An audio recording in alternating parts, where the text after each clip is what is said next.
দুটো অংশ থাকে, এটা আমরা জানি, তাই তো? জি স্যার। পত্রাংশ আর নোটাংশ। পত্রাংশে পত্রটা দিলে নোটাংশে তখন লিখতে হবে। যে চিঠিটা আসলো, এই চিঠির এগেইনস্টে আপনাকে লিখতে হবে যে আপনারা কি চাচ্ছেন, বা চিঠিতে কি বলা আছে, এবং এই সংক্রান্ত কোনো আদেশ নির্দেশ আছে কিনা, বা এই সংক্রান্ত কোনো এই এভিডেন্স বা প্রেসিডেন্স আমার অফিস আছে কিনা, থাকলে সেটা উল্লেখ করতে হবে এবং তার ডকুমেন্ট দিতে হবে। তাহলে ফাইল যখন উপরে যাবে তখন উনি বুঝবে যে এটা কতটা যৌক্তিকটা কিভাবে দেওয়া যাবে। এই যে বিষয়গুলো আমার প্রয়োজন হচ্ছে সবগুলো বিষয়ের অন্তর্গত এভিডেন্স যেটা লাগে। কিন্তু এমনি এমনি কিন্তু সিদ্ধান্ত দেওয়া যায় না। আইন থাকতে হবে, বিধি থাকতে হবে, প্রেসিডেন্স থাকতে হবে, এরকম দৃষ্টান্ত যদি থাকে সেটা উল্লেখ করে, অর্থাৎ নোটটা হচ্ছে ডিটেল আউট করা থাকে। এই জন্য নোট কিন্তু কনফিডেন্সিয়াল ডকুমেন্ট। আপনারা যদি যখন তথ্য কেউ চায়, আপনি যে নোটাংশ কখনো দিবেন না, কারণ নোটে অনেক লেখালেখি থাকে। আপনি পক্ষে লিখতে পারেন, বিপক্ষে লিখতে পারেন, আপনার মাথায় আসছে যে এটা দেওয়া যায়, কিন্তু দেখা গেল আপনার আপনাকে অ্যাকনলেজ করে বলবে যে না ও ঠিক আছে, তবে এই আইন আলোকে এটা দেওয়া যেতে পারে। কারণ যার বিপক্ষে আপনি লিখবেন সে আপনাকে বলবে ও আমাকে পছন্দ করে না, এটা আমার বিপক্ষে নোট, সেটা খেয়াল করো। এই জন্যে এটা হচ্ছে কনফিডেন্সিয়াল ডকুমেন্ট, এবং নোটটাকে সাধারণত কখনো ডিসক্লোজ করা হয় না, কারণ নোট অনেক লেখালেখি। আপনি একটা মত দিবেন, আপনার সিনিয়রদের মতামত দিবে, তার জন্য আরেকটা মত দিবে, ফাইনালি সিদ্ধান্তটা হবে। মানে কাটাকাটি হয়, নোট সিস্টেম জানেন তো, আমি যে নোট দিয়ে যাই আমার যে মার্ক করা যাবে আমি কেটে দিয়ে নিচে আবার লিখবো, এরকম নোটিং সিস্টেম। এটা একটা আর্ট, নোট লেখা একটা আর্ট। যেমন আমাদের বাড়ির এক ব্রিজে নোটে লিখেছিলাম যে লিখতে যা বলেছিল যে চোখের আলো তো কমে গেলে কাজল দিয়ে আর কি হবে। উনি বাংলার মানুষ ছিলেন, উনি লিখেছিলেন এটা সুন্দর করে টুকটাক সঙ্গে। এটা হলো কেস। বিভাগ তো আমরা জানি, বিভাগ হচ্ছে একটা স্বয়ং সম্পূর্ণ প্রশাসনিক ইউনিট, স্বয়ং সম্পূর্ণ করি। একটা বিভাগ নিয়ে একটা মিনিস্ট্রি হতে পারে, দুইটা তিনটা বিভাগ নিয়ে একটা মিনিস্ট্রি হতে পারে। এই জন্য বলা হচ্ছে বিভাগ একদমই স্বয়ং সিদ্ধান্ত এখানে হয়ে যাবে। আর মন্ত্রণালয় আমরা বুঝি কয়েকটা বিভাগের সমষ্টি হচ্ছে মন্ত্রণালয়। সচিব আমরা জানি যে বিভাগ বা একটা মন্ত্রণালয়ের প্রশাসনিক প্রধান যিনি হবেন তিনি সচিব, এগুলো আমাদের আলোচনার কিছু নয়। সচিবালয় আমরা জানি যেখানে মন্ত্রণালয়ের সমষ্টি এক জায়গায় থাকে, সেটা হলো সচিবালয়, বাট এর ডিফাইন করা আছে। অধস্তন অফিস, সাবঅর্ডিনেট অফিস, যারা সরাসরি মন্ত্রণালয়ের সঙ্গে সম্পর্কিত না, যেমন আপনাদের ফিল্ড লেভেল অফিস, রিপোর্টেরই যদি চিন্তা করেন রিপোর্টের ফিল্ড লেভেল অফিস, এটা কিন্তু সরাসরি মন্ত্রণালয়ের বিভাগের সাথে সম্পর্কিত না, এটা হচ্ছে অধস্তন অফিস। শাখা, এই শাখা হচ্ছে সবচেয়ে গুরুত্বপূর্ণ মন্ত্রণালয়, যেখানে একজন দায়িত্বে থাকেন একজন সহকারী সচিব অথবা সিনিয়র সহকারী সচিব, কিন্তু খুবই গুরুত্বপূর্ণ, কারণ ফাইলটা এখান থেকে ইনিশিয়েটটা এখান থেকে হয়, এবং ওরা এত বেশি এক্সপার্ট যে এগুলো থাকে, খুবই এক্সপার্ট ওরা, এত বেশি এক্সপার্ট যে নেগেটিভকে পজিটিভ বানাতে 1 সেকেন্ড সময় লাগে না, আবার পজিটিভকে নেগেটিভ করতে 1 মিনিট সময় লাগে। মানে ওরা খুব ভালো এটা বোঝে, নোটিংটা খুব ভালো বোঝে কিভাবে করা যায়। হ্যাঁ, সচিবালয় ওরা কিন্তু বস, এটা ঠিক। সচিবালয় ওরা কিন্তু বস, কারণ ওরা ওই কাজই তো করে, জয়েন করার পর থেকে যেই কাজটাই করে, একই কাজই করে, ও মাস্টার হয়ে গেছে ফাইল। এটা কিন্তু একটা সেক্রেটারিয়াল ইনস্ট্রাকশন আছে যে সে কতদিন ফাইল ধরে রাখতে পারে।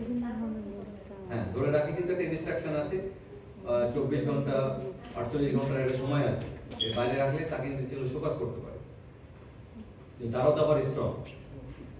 হ্যাঁ, আবার প্রমোশন পেয়ে সহকারী সচিব হয়, সিনিয়র সহকারী সচিব এবং ডিএসও হয়।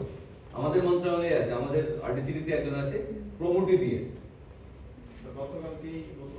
49 জনকে 59 জনকে সহকারী সচিব করলো, নবম গ্রেডে করলো, এবং এতে যারা বয়স থেকে তারা কিন্তু উপসচিব পদে হতে পারে, উপসচিবের পরে আর যেতে পারে, মানে বয়স পারমিট করে না, মানে তার আগে চাকরি চলে যায়। যারা সরাসরি প্রশাসনিক কর্মকর্তা হিসেবে যোগদান করে তাদের একটা সুযোগ থাকে ওই পর্যন্ত যাওয়া। আবার অনেকে জিনিস থেকে প্রশাসনিক নিচে যারা আছে ওরা আবার প্রমোশন পেয়ে সব ইয়ে হয়,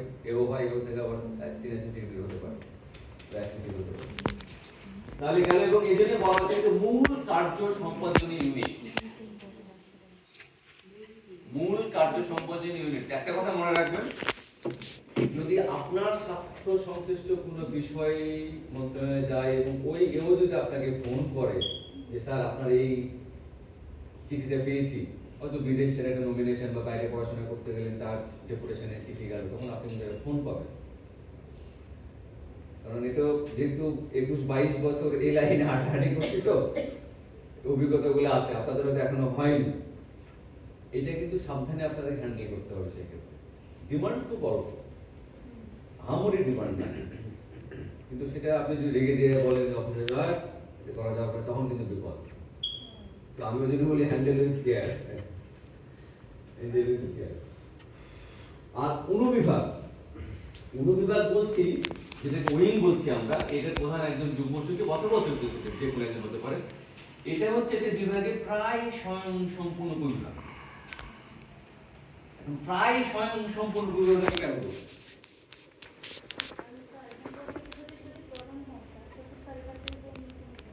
না, সচিব তো অ্যাপ্রুভাল, ফাইনাল অ্যাপ্রুভাল অথরিটি তো সচিব।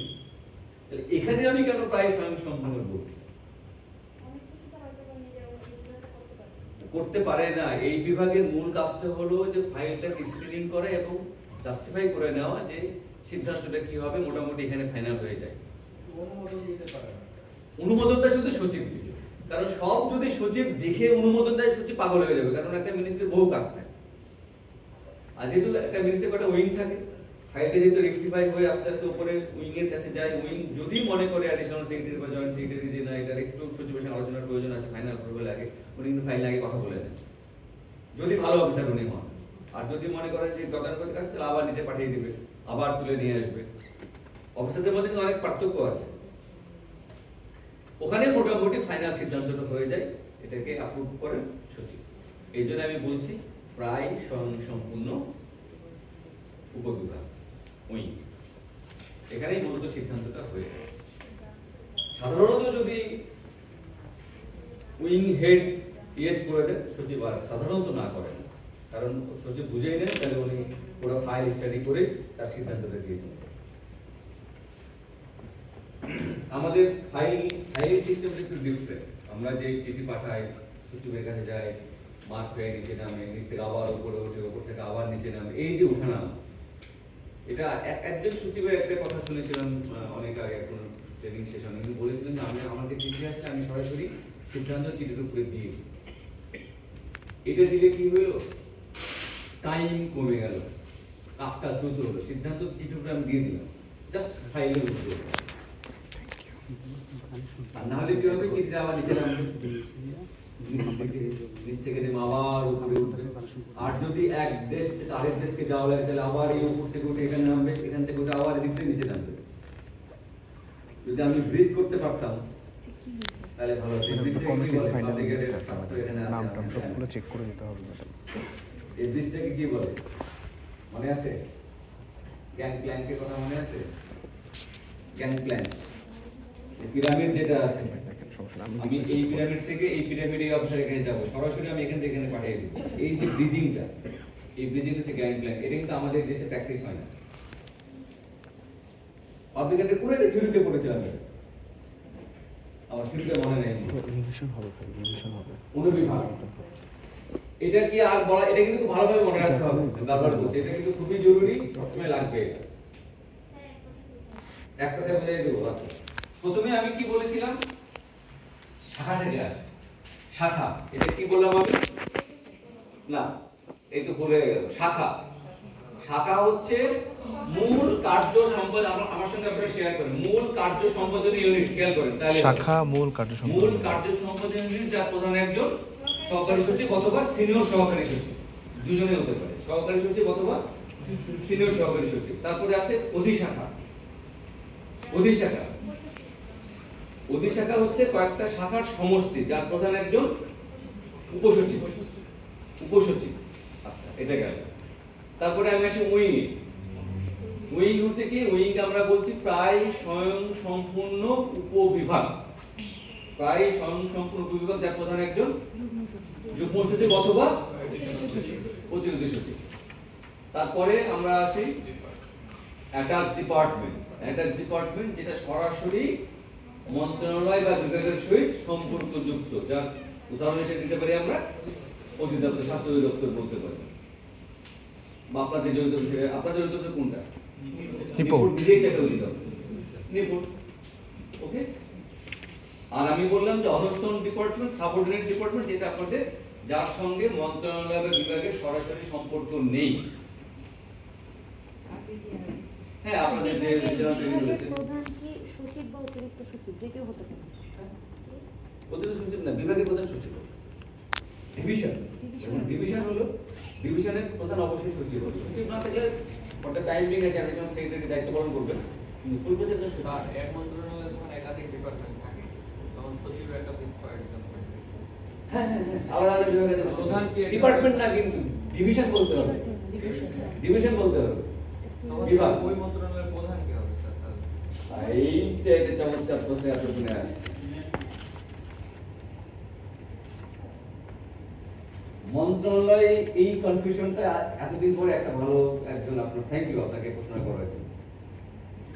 ধরেন স্বাস্থ্য মন্ত্রণালয়, স্বাস্থ্য মন্ত্রণালয় একটা মন্ত্রণালয়, ঠিক আছে? মন্ত্রণালয়ের হেড কে? মন্ত্রী দিলাম, মন্ত্রী নিচে যদি প্রতিমন্ত্রী থাকে প্রতিমন্ত্রী দিলাম, তার নিচে দুটো ভাগ করে দেন। একটা স্বাস্থ্য সেবা বিভাগ, স্বাস্থ্য শিক্ষা বিভাগ। তার মানে দুটো সচিব এখান থেকে মিলে এখানে গেল। দিস ইজ মন্ত্রণালয়। ক্লিয়ার? কিন্তু এই দুই বিভাগে আলাদা কোনো সচিব নেই, কিন্তু আলাদা কোনো সচিব নেই। এটা কিন্তু অনেকেরই কনফিউশন আছে, আমি জানি যে দুইটা বিভাগ বা তিনটে বিভাগ, তাহলে সচিব কয়টা? তিনটা সচিব তো আছে, তাহলে এর আবার এই মন্ত্রণালয়ের সচিবকে? মন্ত্রণালয়ে কিন্তু তিনটে বিভাগের কোনো সচিব আর নাই, এটা মন্ত্রী, তখন মন্ত্রী। আচ্ছা, এখন আমরা আসি। হ্যাঁ বলেন।